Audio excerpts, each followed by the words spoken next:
Boa noite, queridos internautas. Sejam muito bem-vindos para mais uma palestra doutrinária de sexta-feira de nossa SEAC.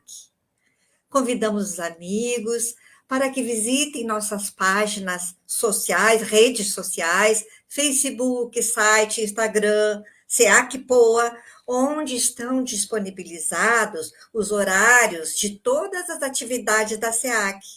Também é possível assistir nossas palestras gravadas pelo YouTube. E para quem gosta de ouvir palestras enquanto viaja, disponibilizamos nossas palestras pelo Spotify. Hoje nós temos aqui a presença querida da nossa Georgina Valente. Georgina, queridos internautas, vamos agora ouvir uma página evangélica para acalmar nossas mentes e nossos corações. Em seguida, vamos fazer a nossa prece. Nós escolhemos hoje uma das mais belas páginas ditadas pelo Espírito Paulo, apóstolo. Fora da caridade não há salvação. Nós vamos ler um trechinho. Diz ele: meus filhos, na máxima fora da caridade não há salvação, estão encerrados os destinos dos homens, na terra e no céu. Na terra, porque à sombra desse estandarte, eles viverão em paz. No céu, porque os que a houverem praticado acharão graça diante do Senhor. Essa divisa é o facho celeste, a luminosa coluna que guia o homem no deserto da vida, encaminhando-o para a terra da promissão. Ela brilha no céu como auréola santa na frente dos eleitos e na terra se acha gravada no coração daqueles a quem Jesus dirá: passai à direita, benditos de meu Pai. Reconhecê-lo-eis pelo perfume da caridade que espalha em torno de si. Nada exprime com mais exatidão o pensamento de Jesus, nada resume tão bem os deveres do homem como essa máxima de ordem divina. Não poderia o Espiritismo provar melhor a sua origem do que apresentando-o como regra, por isso que é um reflexo do mais puro cristianismo. Depois dessa página, com as mentes acalmadas,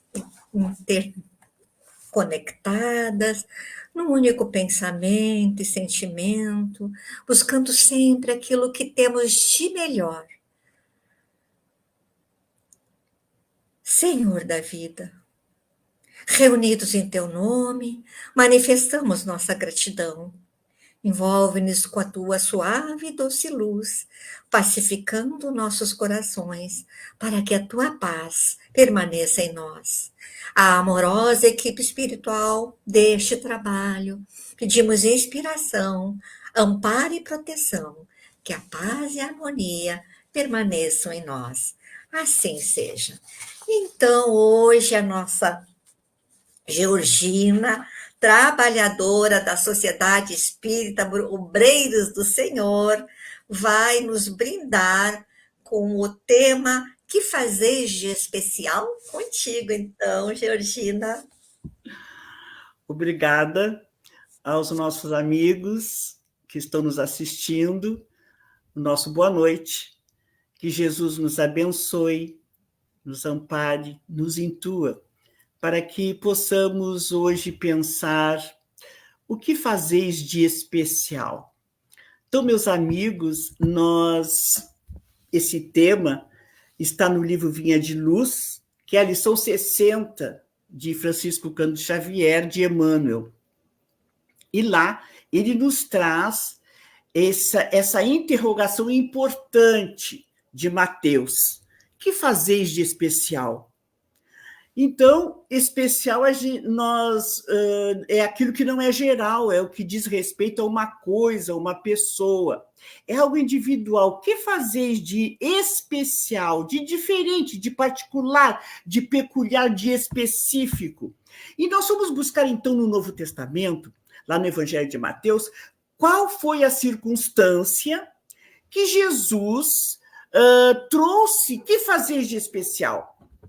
Então, lá no versículo 37, do capítulo 5, diz: seja o vosso sim, sim, e o vosso não, não. O que passa disso vem do maligno. No 38, ouviste o que foi dito, olho por olho, dente por dente. Eu, porém, vos digo, não resistais ao homem mau, antes aquele que te fere na face. Na face direita, oferece-lhe também a face esquerda. No 42, ele diz: dá o que te pede, não voltes as costas ao que te pede emprestado. Se alguém te obriga a andar uma milha, caminha ele duas.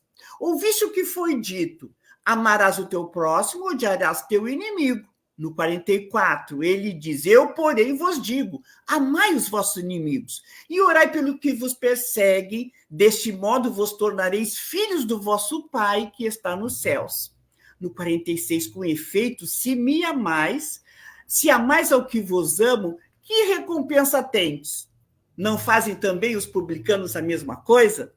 E no 47, nos abre já a reflexão para o que fazer de especial. Diz assim: e se saudais apenas os vossos irmãos, que fazeis de mais? Que fazeis de especial?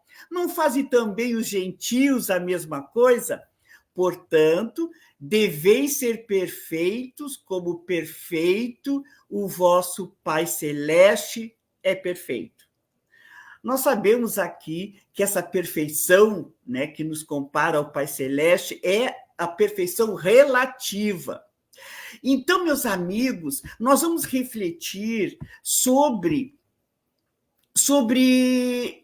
o que fazer de especial neste momento em que Jesus nos abre esse leque de atitudes, de comportamentos que nos abrem a responsabilidade para amar ao próximo como a si mesmo. E não apenas amar aqueles que estão ao nosso lado e que são os amigos, os nossos queridos, porque aí não teríamos nada de especial. Na Gênese, nos diz assim: a época atual é a época de transição. E nós estamos entre esses dois elementos, essas duas gerações, colocadas no ponto intermédio. Então, assistimos a partida de uma e a chegada da outra, já assinalando cada uma no mundo pelos caracteres que lhes são peculiares. Então, nós sabemos, pelos estudos que já realizamos, pelas palestras que já ouvimos, que realmente estamos numa época de transição, onde nosso planeta está saindo do mundo de provas e expiações para esse mundo de regeneração que todos nós queremos e ansiamos, porque será um mundo onde o sofrimento não se fará com tanta intensidade. Então, esse momento, já na Gênese, nos explica que é realmente um momento em que uma geração sai para dar lugar a outra geração que está chegando. Neste momento, então, de transição, nós vemos a felicidade sendo almejada, sendo buscada, com uma necessidade.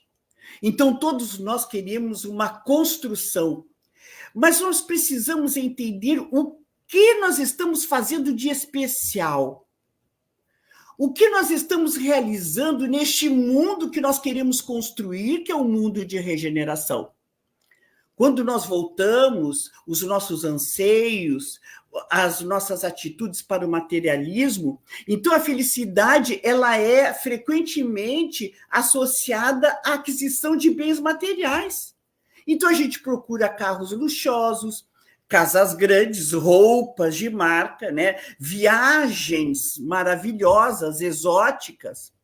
Nós buscamos a beleza física, ela é exaltada, como sinônimo de felicidade, tanto para homens, tanto para mulheres.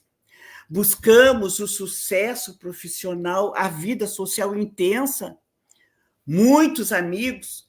Então, aqueles encontros sociais são registrados nas redes sociais como se os relacionamentos fossem todos perfeitos. Queremos uma juventude eterna. E isso a gente sabe que causa uma obsessão. Nós não queremos envelhecer. E quando vemos os traços fisionômicos denotarem a nossa idade, os anos que passaram, nós buscamos amenizar pelas linhas de suavização, né? Nós buscamos a harmonização da pele, do rosto, nós buscamos nos utilizar de subterfúgios para que nós pudéssemos ter, quem sabe, a juventude eterna. E isso causa uma obsessão, algo inatingível, porque o homem nasce, passa pelas fases necessárias da infância, da adolescência, da juventude, adultez, a velhice. E isso é fases naturais da nossa existência, mas nós vivemos sob pressão, nos comparando uns com os outros. Queremos algo que é inatingível, vivemos de forma superficial quando não buscamos o que é realmente o essencial. Afinal, o que buscamos? O que fazemos de especial? Nunca houve tanta solidão, está lá nos Vidas Vazias, de Divaldo Franco.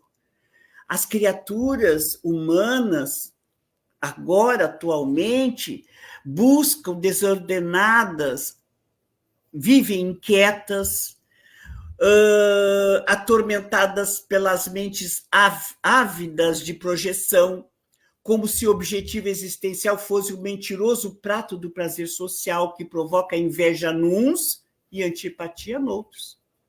A ilusão do ter, do poder, as exigências da moderna tecnologia, o comportamento da velocidade, a valorização do corpo, da aparência.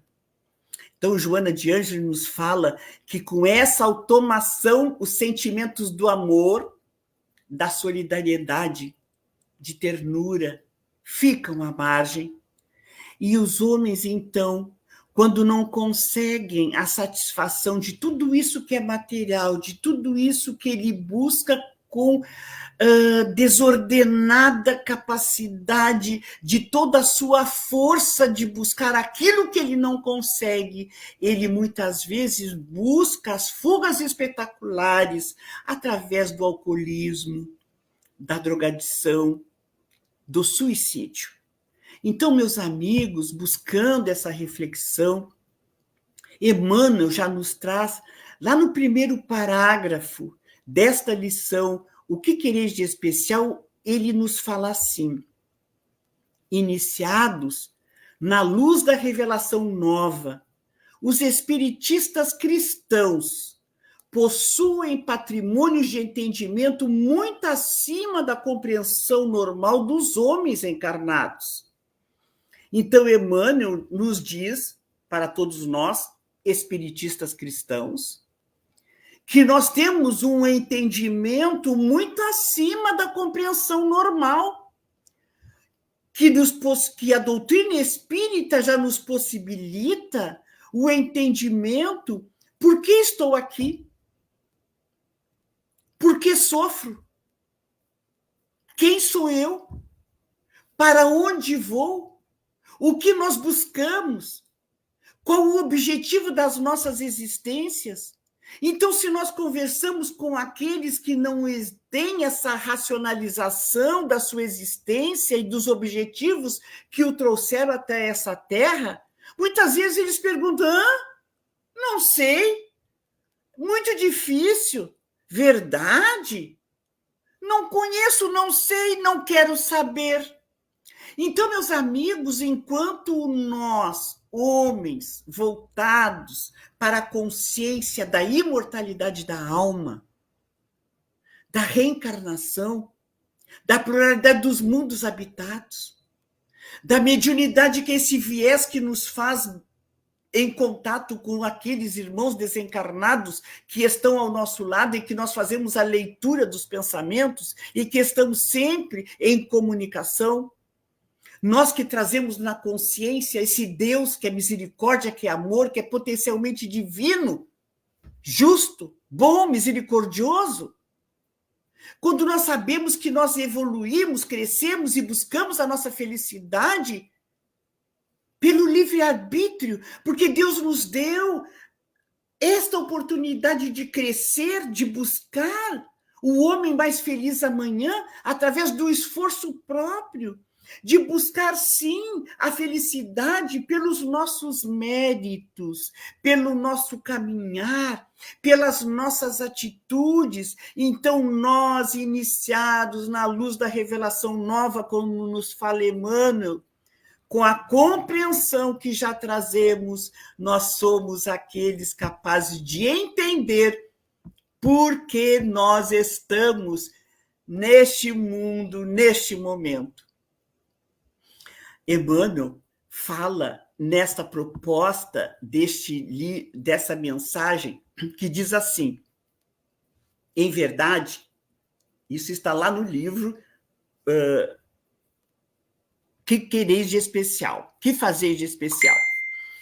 Na lição do Pão Nosso. Em verdade, sabem que a vida prossegue vitoriosa, além da morte, que se encontra na escola temporária da Terra, em favor da iluminação espiritual que lhes é necessária, que o corpo carnal é simples vestimenta a desgastar-se cada dia, que os trabalhos e desgostos do mundo são recursos educativos, que a dor é um estímulo às mais altas realizações, que a nossa colheita futura se verificará de acordo com a sementeira de agora, que a luz do Senhor clarar-nos-á os caminhos sempre que estivermos a serviço do bem, que toda oportunidade de trabalho no presente é uma bênção dos poderes divinos, que ninguém se acha na crosta do planeta em excursão de prazeres fáceis, mas sim em missão de aperfeiçoamento. Então, nós fomos buscar, para a nossa reflexão desta página de Emmanuel, a comparação do joio e do trigo. Nós estamos no momento desta separação, desta parábola, no momento em que podemos entender, porque somos espiritistas cristãos, como fala Emmanuel, já trazendo na consciência a responsabilidade do momento, nesta separação do joio e do trigo, nós podemos entender que quando plantamos o trigo, que é um alimento básico, né, utilizado na produção da farinha, que é o cereal, o pão, que é um ingrediente essencial na nossa alimentação, tanto humana quanto animal. Muitas vezes entra junto nessa semeadura do joio, do trigo, nasce também o joio, que é uma planta daninha, venenosa, considerada uma peste agrícola. Então, o milho, ele é maleável, ele se curva com facilidade. Então, ao favor do vento, o milho tomba, e se o vento leva, ele vai, porque ele é maleável. É aquela plantinha linda, amarelinha, que enfeita os arados, as plantações. E o joio é rígido. Ele não se curva nunca. Então, o trigo, quanto mais maduro, mais fácil de colher. Então, é fácil na hora de ver, não é quando está maduro, o que é trigo e o que é joio. Então, o trigo maduro se colhe com facilidade e o joio fica enraizado, mais difícil de ser colhido. Então, a gente pode pensar assim: podemos dizer que o joio enraizado são as nossas deficiências, as nossas mazelas, os nossos posicionamentos inflexíveis, os nossos valores distorcidos, os nossos hábitos infelizes, os nossos defeitos, e o trigo maleável que se curva com humildade às leis do Criador. Podemos dizer que é aquele trigo que vai servir de alimento, de produção, com a finalidade do que foi criado. Então, a gente pode entender a separação de uma humanidade que chega e uma humanidade que sai. Os espíritos que chegam e os espíritos que vão. A separação do joio e do trigo, no momento de transição, onde se observam as diferenças naquele que é humilde, que vai ao sabor do vento, naquele que ora a Deus com humildade, pedindo piedade, pedindo pela sua felicidade, pela felicidade dos seus irmãos. E o joio irredutível, rígido, sem nunca se curvar. Então, meus amigos, entendendo então o momento em que nós estamos, com os pontos de vistas totalmente equivocados, na Gênese também diz que tem ideias e pontos de vista opostos essas duas gerações que se sucedem pela natureza das disposições morais, porém, sobretudo, das disposições intuitivas e inatas, torna-se fácil distinguir qual das duas pertence a cada indivíduo.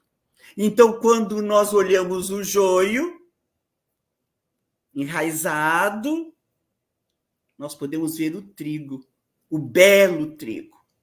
Podemos ver essas duas disposições, essas duas gerações, que podemos distinguir qual é o indivíduo, qual é a natureza do espírito que vai permanecer moralmente capacitado a habitar o mundo de regeneração. Ainda neste parágrafo, cabendo-lhe fundar a era do progresso moral, a nova geração se distingue pela inteligência e razão geralmente precoces, juntas ao sentimento inato do bem e às crenças espiritualistas, o que constitui sinal indubitável de certo grau de adiantamento anterior.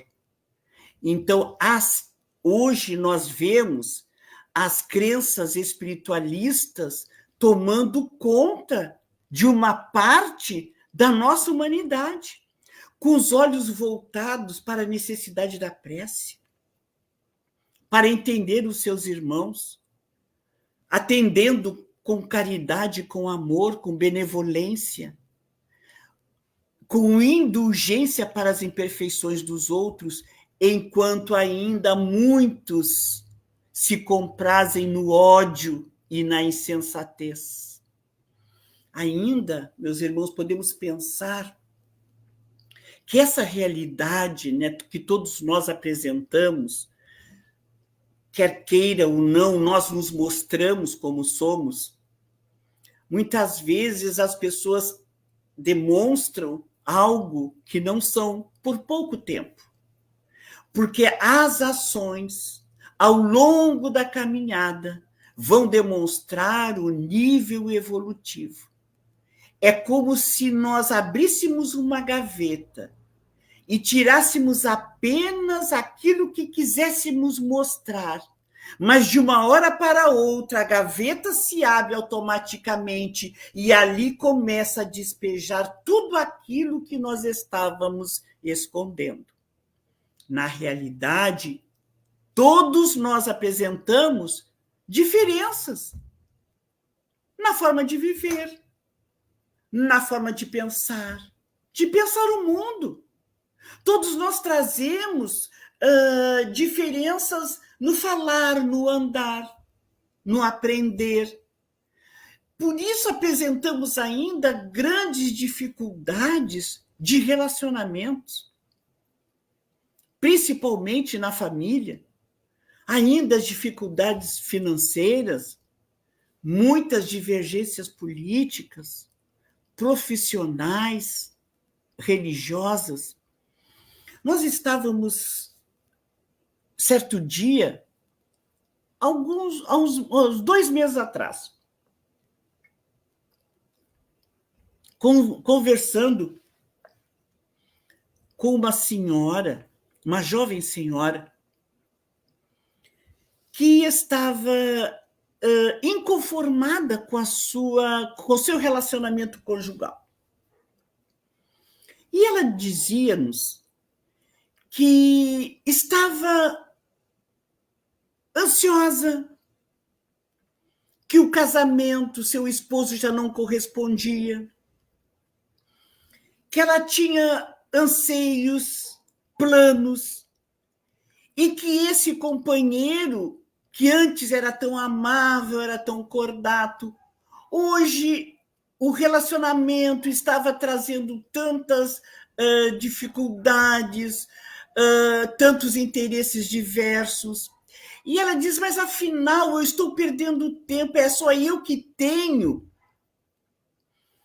que abrir mão daquilo que eu gosto, daquilo que eu acho que eu tenho que fazer, das minhas realizações. E eu vejo casamentos que estão tão maravilhosos, por que eu tenho que sofrer essas dificuldades? E as dificuldades que esta jovem senhora nos trazia, nós analisamos, não eram dificuldades com extremos, mas, diante daquele momento, para ela realmente era um extremo. Nós escutamos tranquilamente, nós estávamos lendo o essencial, que depois nós vamos trazer um itemzinho aqui. E nós conversamos. Aí eu perguntei primeiro para ela. Ela é espírita. E ela disse, essa nossa amiga, eu perguntei, tu pode me dizer que categoria de mundo nós estamos? Aí ela já ficou pensando assim, provas e expiações. E tu acha que com o teu relacionamento tu está em prova ou está em expiação? Ela disse, não, em prova. Aí eu lembrei para ela aquela frase que tem no Evangelho segundo o Espiritismo, no capítulo 13, no item 7. Há muitas moradas na casa do meu pai, que diz assim, pois bem, figure-se a terra como um subúrbio, um hospital, uma penitenciária, um sítio-malsão, né? Que nós conhecemos. E ela é simultaneamente tudo isso. E compreender-se-á que as aflições sobrelevam os gozos, porquanto não se mandam para o hospital os que se acham com saúde, nem para as casas de correção os que nenhum mal praticaram, nem os hospitais e as casas de correção se pode ter lugar de deleite. Ah, mas ele já não é mais expansivo, ele não me abraça como antes, ele não me recebe com flores, me parece tão distante. E nós conversamos mais um pouco. Meus amigos, meus irmãos, passou um tempo e nós conversamos, o tempo passou, nós estávamos lendo o Essencial também, e nós mostramos uma página para ela, que eu vou trazer uns trechinhos para os irmãos, que diz assim: o título é 18, os grandes inimigos, o capítulo 18. Jesus estava com os apóstolos na casa de Simão Pedro, em Cafarnaum. E a casa de Simão Pedro tinha um espaço muito grande, onde eles colocavam, era o inverno, e eles colocavam brasas para aquecer o ambiente. E eles estavam lá, conversando, sentaram para conversar, vizinhos, os apóstolos, as mulheres atendendo aqueles que andavam com Jesus. Era o período onde era tarde, os amigos reuniam-se numa área muito ampla da cozinha, que era o refeitório, onde tornos de madeira ardiam, derramando calor intenso. As conversações abordavam os temas do dia. E quando a escuridão da residência, em quase tenebrosa, já estava alta, eles mais botaram brasa. Aí Natanael, o discípulo querido, perguntou: Senhor, aproveita o silêncio, já que ninguém perguntou, aproveita o silêncio generalizado para indagar. Qual o melhor comportamento que devemos ter em relação aos que nos atormentam? Viver em grupo é muito difícil, perguntava ele, porque cada pessoa tem a sua própria forma de comportar-se e nem sempre está disposta a ajustar-se às regras da boa convivência. Elaquim Jacó, Ben Jacó, o guardador de ovelhas, a quem eu sempre tive como amigo, depois de minha adesão aos ensinamentos do reino dos céus, espalha informações falsas sobre mim e cria uma atmosfera desagradável em nossa comunidade. Aparenta amizade. No entanto, esse comportamento me perturba, porque não dou conta e muitas vezes eu sinto uma antipatia que vem desenvolvendo no meu mundo interior. Jesus calou quando Jesus ia se pronunciar, Tadeu disse: é verdade isso que lhe ocorre, porque também comigo a mesma coisa. Periodicamente, eu estou tomado de dúvida e aflição semelhante.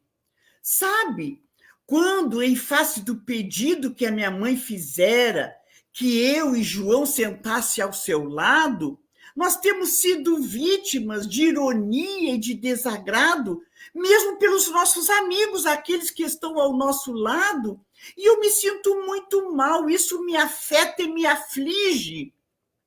Não seria desejável, André, agora, não seria desejável que entre nós houvesse a verdadeira fraternidade? Cada um trazia um desgosto, uma dificuldade nos relacionamentos. Pois é visível como nos olham alguns membros íntimos aqui do nosso próprio grupo, que não escondem a antipatia, os ressentimentos infelizes de uns para com os outros. A madeira crepitava.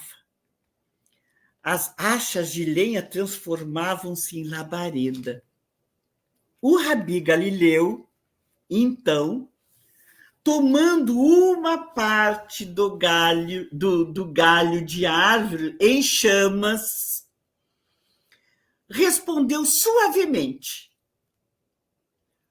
para que a chama se mantém ardente, necessita do oxigênio do ar, pois que a sua ausência evita a combustão. A labareda é mantida enquanto existe o material que lhe constitui a fonte da manutenção. Portanto, somente a labareda, em razão do ar na sua mantenedora. No campo do comportamento humano, sucede o mesmo. Sempre censuramos nos outros aquilo que fazemos, às vezes, sem nos darmos conta. Que fazeis de especial? Na visão da Boa Nova, o vencedor nem sempre é aquele que triunfa, mas o que cede, enquanto no jogo dos interesses primitivos, a vitória sobre o outro é simplesmente aparente. No reino dos céus, enquanto estiver preocupado com os tropeços e os desafios, nós estamos ainda no caminho terrestre. Quem vive na luz não dispõe de espaço para sombras, e todo aquele que trabalha em favor da verdade não consegue deter-se a examinar as misérias daqueles a quem socorre. É claro que eu não li todas as palavras de Jesus, porque nós não teríamos tempo neste momento. Mas, meus amigos, que possamos entender desta forma. Assim como aquela jovem senhora achou que estava com dificuldades, e ela sendo espírita, como ela poderia sentir-se daquela forma? Os apóstolos também não estavam entendendo por que depois que eles tinham assumido a Boa Nova, parece que os problemas, as dificuldades de relacionamento se tornaram maiores. Mas, muitas vezes, aquilo que nós queremos do outro é aquilo que nós damos e não nos damos conta. Aquilo que exigimos receber é aquilo que nós devemos dar. Afinal, nós estamos num mundo de provas e expiações. O que quer dizer uma prova? Uma prova é para saber se nós estamos aptos a demonstrar o que a doutrina espírita, o que o Evangelho de Jesus fez com os teus posicionamentos, com a tua forma de entender o mundo, com a tua forma de conviver, de aceitar, de comungar com o outro, de ser indulgente, tolerante. Afinal, nós estamos todos a caminho. Nós somos o trigo ou nós somos o joio? Afinal, o que fazemos de especial? Não se mandam para o hospital os que se acham com saúde, nem para as casas de correção os que nenhum mal praticaram, nem os hospitais e as casas de correção se podem ter por lugares de deleite. Meus amigos, é natural realmente que nós tenhamos dificuldades neste mundo de provas e expiações, mas é estas provas e estas expiações que vão nos demonstrar o quanto precisamos crescer. Já terminando quase a nossa reflexão, nós queremos trazer também uma reflexão ainda de Emmanuel, que nos diz do livro Segue-me, Emmanuel nos fala que as ruínas, que os santuários, antes do Cristo, as ruínas, né, o que era santuários, o que era castelos, arcos do triunfos, tudo se tornou ruínas. As muralhas preciosas, hoje relegada à miséria e ao abandono. O que era aquele luxo, aquela prepotência, tudo não passa de ruínas, que tudo passa, tudo que é material passa, todos os valores passam. Antes do Cristo, não vemos sinais de instituições humanitárias de qualquer natureza, porque dantes dele, o órfão era pasto à escravidão. As mulheres sem títulos eram objeto de escárnio. Os doentes eram atirados aos despenhadeiros da imundície e os fracos e os velhos eram condenados à morte sem comiseração. Eu vi certa vez um filme, talvez os irmãos tenham visto, os idosos, os doentes jogados nos abismos, trancados nos cárceres, no Império Romano. Antes do Cristo, quando chega o Cristo, aparece Jesus, porém, a paisagem social se modifica. Porque Jesus nos traz a linguagem do amor. O povo começa a envergonhar-se de encaminhar os enfermos ao lixo, de decepar as mãos dos prisioneiros, de vender as mães escravas, de cegar os cativos utilizados nos trabalhos de rotina doméstica, de martirizar os anciões e zombar dos humildes e dos tristes. Com Jesus, um novo mundo começa, aos pouquinhos, devagarzinho. Ao influxo do Divino Mestre, o homem passa a enxergar os outros homens como irmãos.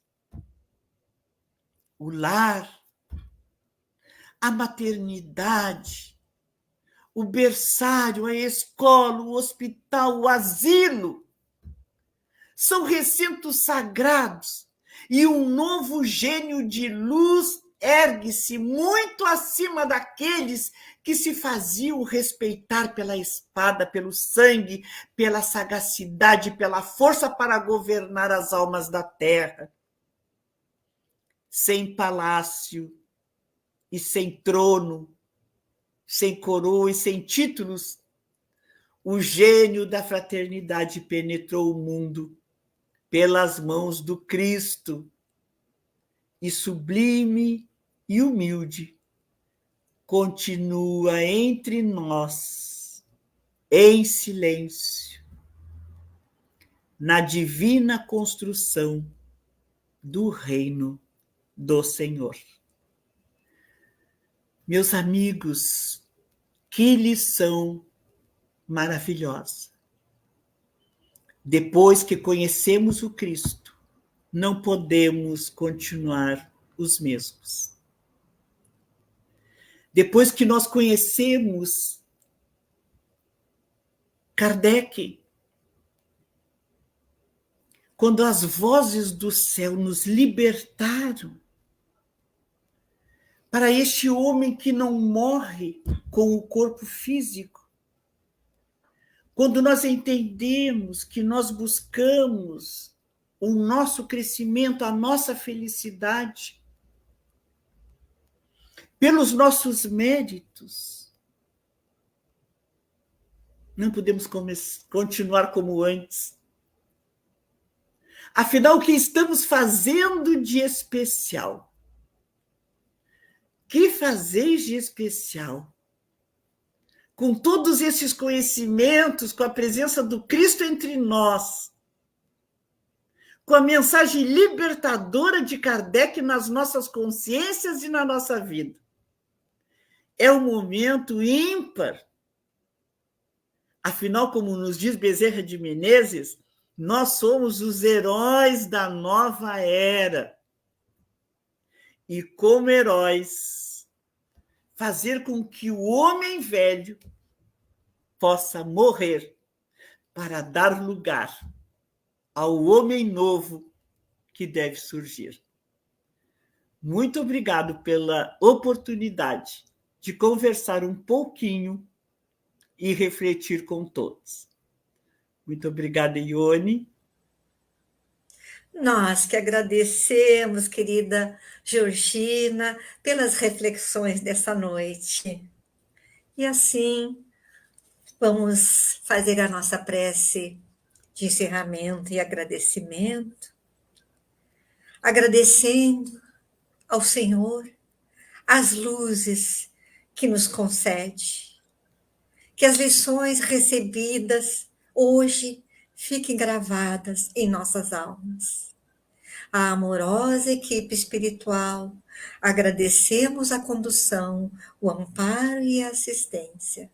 E te pedimos, Senhor, que derrame sobre nós e sobre toda a humanidade as tuas bênçãos de amor e paz. Que assim seja. Agradecemos a companhia de todos e até a próxima sexta-feira.